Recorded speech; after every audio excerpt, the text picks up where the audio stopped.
सकाळी सकाळी सदाशिवराव पेपर वाचत मालतीबाईंना बोलत होते की आजकालच्या मुलांना काय झालंय काय माहीत. म्हातारे आईबापाला वृद्धाश्रमात पाठवायचा सूरच लावला आहे. 4 पुस्तकं काय शिकली, आपले संस्कार पण विसरून गेले आहेत. मालतीबाई बोलल्या, जे आपल्या आईवडिलांना लक्षात ठेवू शकत नाहीत ते संस्कार काय लक्षात ठेवणार. उपकार आहेत देवाचे की आपला केदार असा नाही.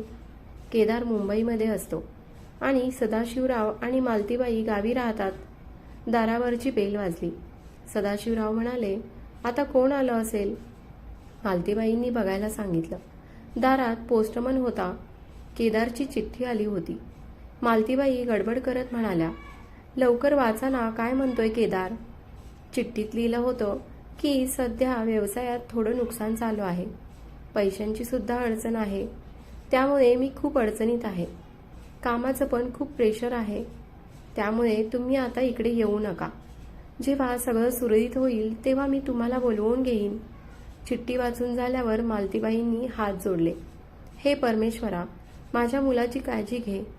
सदाशिवराव मालतीबाईंना म्हणाले, काय आपण आपलं हे घर आणि आपल्याकडे जे दागिने आहेत ते विकून केदारला देऊयात का, जेणेकरून त्याचा भार कमी होईल. इतक्या मोठ्या नुकसानीतून तो एकटा कसा बाहेर पडणार. याने त्याला थोडीफार मदत तर नक्कीच होईल. मालतीबाई म्हणाल्या, अहो पण तुम्ही तुमच्या आयुष्याची सगळी संपत्ती विकायला निघालात. सदाशिवराव म्हणाले, आपला मुलगा आपली संपत्ती आहे आणि हे सगळं वाईट वेळेसाठीच तर असतं, नाही तर माणसाला याची काय गरज असते. मालतीबाई म्हणाल्या, पण हे घर विकण्यावर आपण जाणार कुठे. सदाशिवराव म्हणाले, आपण केदारकडे राहायला जाऊ आणि थोडं मुलाच्या प्रेमाचे हक्काचे आपण पण आहोतच ना. त्याला किती आनंद होईल आपल्याला तिथे बघून. मालतीबाई म्हणाल्या, पण केदारला तुम्ही यातलं काही सांगू नका, नाहीतर तो तुम्हाला हे घर विकू देणार नाही. सदाशिवरावांनी होकार दिला. सदाशिवरावांनी काळजावर दगड ठेवून ते घर विकलं आणि मालतीबाई त्या घरातील सगळ्या आठवणी डोळ्यात साठवून तिथून ते दोघे बाहेर पडले एका नव्या प्रवासासाठी. सदाशिवराव आणि मालतीबाई केदारच्या कंपनीत पोहोचले. केदारची वाट पाहत होते. इकडे केदार त्याच्या मैत्रिणीसोबत नीतासोबत होता. त्या दोघांचं लग्नाबद्दल बोलणं सुरू होतं. नीता त्याला सांगत होती की माझी लग्नासाठी एकच अट आहे. ज्या घरात पण माझं लग्न होईल ते एकदम श्रीमंत असलं पाहिजे. तिचं ते बोलणं ऐकून तो खोटं बोलला, कारण त्याला नीता खूप आवडत होती. तो बोलत होता, हे तर एकदम साहजिक आहे. असं म्हणत तो एक गोष्ट लपवण्यासाठी एकावर एक खोटं बोलू लागला. माझ्याकडे बघ, मी एका श्रीमंत घरातून आहे. मला मिडल क्लास लोकांची एक गोष्ट समजत नाही. ते आपल्या मुलांना वाढवण्यासाठी पूर्ण आयुष्य वाया घालवतात आणि नंतर त्यांच्या मागे लागतात की आम्हाला पण सोबत घेऊन चल म्हणून, आणि आयुष्यभर बोलून दाखवतात की त्यांनी त्यांच्यासाठी काय काय केलं ते, आणि आम्ही आमचं पूर्ण आयुष्य लावलं तुम्हाला वाढवण्यासाठी. देवाचे आभार मान की माझे आईवडील असे नाहीत. माझे बाबा मला कधीच कोणत्याही गोष्टीसाठी मला कधी विचारत पण नाहीत. बघ ना, माझं लहानपणी स्वप्न होतं की मी अशा एका मोठ्या कंपनीत काम करेन, पण आज बघ मी अशाच कंपनीचा मालक आहे. आणि केदारने नीताला लग्नाची मागणी घातली. नीतानेही होकार दिला. ते दोघे कंपनीत जात होते, पण त्याने आईवडिलांकडे पाहिलंही नाही.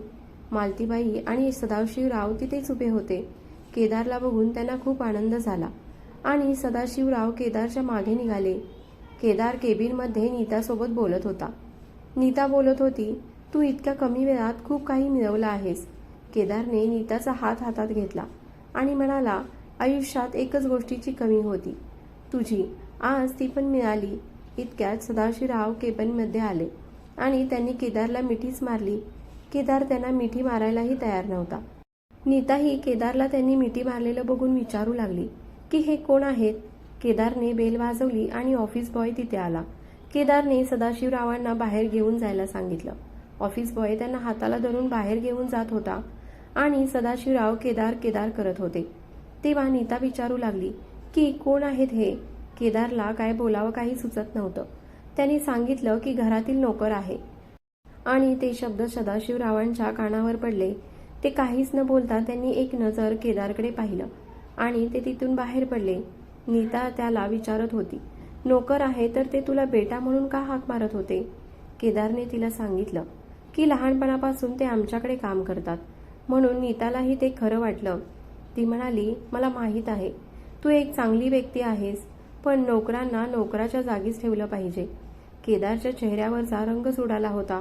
सदाशिवराव मालतीबाईंकडे आले. त्या विचारू लागल्या, काय म्हणाला केदार, आत आहे ना तो? सदाशिवराव काहीच न बोलता त्यांनी त्यांची सुटकेस उचलली आणि चालू लागले. मालतीबाईंना काही कळत नव्हतं. त्या सारखं विचारत होत्या की सांगा ना, काय म्हणाला केदार. सदाशिवरावांनी घर आणि दागिने विकलेली पैशांची बॅग त्या ऑफिस बॉयला हातात दिली आणि केदारला द्यायला सांगितली. सदाशिवरावांनी त्यांचा हात पकडला आणि काही न बोलता तिथून निघाले. ऑफिस बॉय ती बॅग घेऊन केबिनमध्ये आला आणि त्याने सांगितलं की ही बॅग तुमच्या वडिलांनी तुम्हाला द्यायला सांगितली आहे. नीताला कळलं की ती व्यक्ती नोकर नसून केदारचे वडील होते. ती बॅग केदारने उघडली. त्यातील पैसे बघून त्याला आश्चर्य वाटलं आणि त्याला आठवलं की सदाशिवरावांची चिठ्ठी आली होती. खूप सारे आशीर्वाद बेटा, हे तुझ्या कठीण परिश्रमाचे फळ आहे. तू आज या यशाच्या शिखरावर आहेस. आम्हाला तुझ्या यशाचा अभिमान आहे. तुझ्या आवडीचे आईच्या हातचे बेसनाचे लाडू घेऊन 8-10 दिवसात तुझ्याकडे येत आहे. ही चिठ्ठी मिळाल्यानंतर केदारने त्यांना चिठ्ठी लिहिली होती की तुम्ही आता येण्याची गडबड करू नका, कारण व्यवसाय ठीक नाही आणि पैशांची अडचण आहे. केदारला आईवडील त्यांच्याजवळ नको होते, म्हणून त्याने त्यांचं येणं टाळण्यासाठी खोटं सांगितलं होतं. नीता त्याच्यावर ओरडू लागली.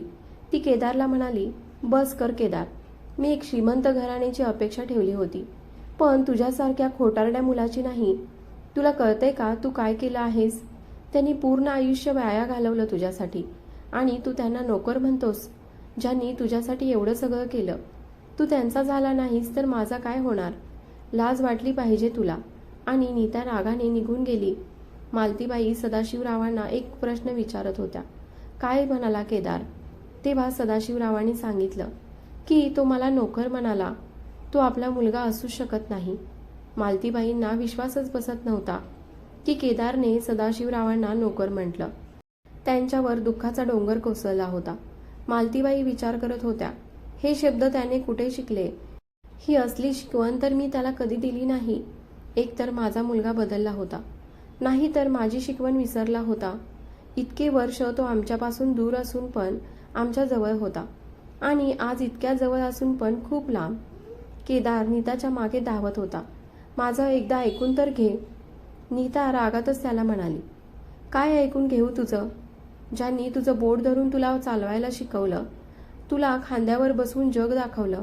एखादी मोठी कंपनी सांभाळतोस, पण आईवडिलांना सांभाळू शकला नाहीस तू. तुझं काय आहे, जे काय आहे ते सगळं त्यांनी दिलंय तुला, आणि तू त्यांना काय दिलंस? इकडे आपल्या मुलाच्या विचारात मग्न असलेले सदाशिवराव हृदयविकाराच्या झटक्याने कधी मृत्युमुखी पडले हे कोणालाच समजलं नाही. मालतीबाईंनी सदाशिवरावांना गमावलं होतं, पण त्यांची नजर त्या रस्त्याकडे टिकून होती. त्यांना मुलाची प्रतीक्षा होती आणि प्रतीक्षा संपली. केदार मालतीबाईजवळ आला. मालतीबाई केदारच्या चेहऱ्यावर हात फिरवणार तेवढ्यातच पाठीमागून आवाज आला, मुखाग्नी देण्यासाठी मुलाला बोलवा. आणि मालतीबाईंचा हात शॉक लागल्यासारखा मागे आला. मालतीबाई त्यांच्याच विश्वात हरवल्या होत्या. त्या भानावर आल्या. त्यांना केदार आल्याचा भास झाला होता आणि त्यांनी सांगितलं की आमचा कोणीच मुलगा नाही. आणि मालतीबाईंनी सदाशिवरावांच्या सरणाला मुखाग्नी दिली. पण मालतीबाईंना अजून विश्वास होता की केदार येईल, कारण तो माझा मुलगा आहे. त्या तिथेच त्याची वाट बघत होत्या. पण शेवटपर्यंत केदार आला नाही. मालतीबाई मनातल्या मनात म्हणाल्या, कदाचित माझा मुलगा माझा राहिलाच नाही. त्यांनी कधी विचारही केला नव्हता की या मार्गावरही जायला लागेल. आणि त्या एका वृद्धाश्रमात पोहोचल्या. त्यांच्या हातात त्यांच्या तिघांचा एकत्र फोटो होता. त्यांनी तो फोटो छातीशी धरला आणि पुन्हा त्यांच्या विचारात मग्न झाल्या की काय कमी राहिलं होतं माझ्या संस्कारामध्ये, की एक मुलगा आपल्या वडिलांना मुखाग्नीही द्यायला आला नाही.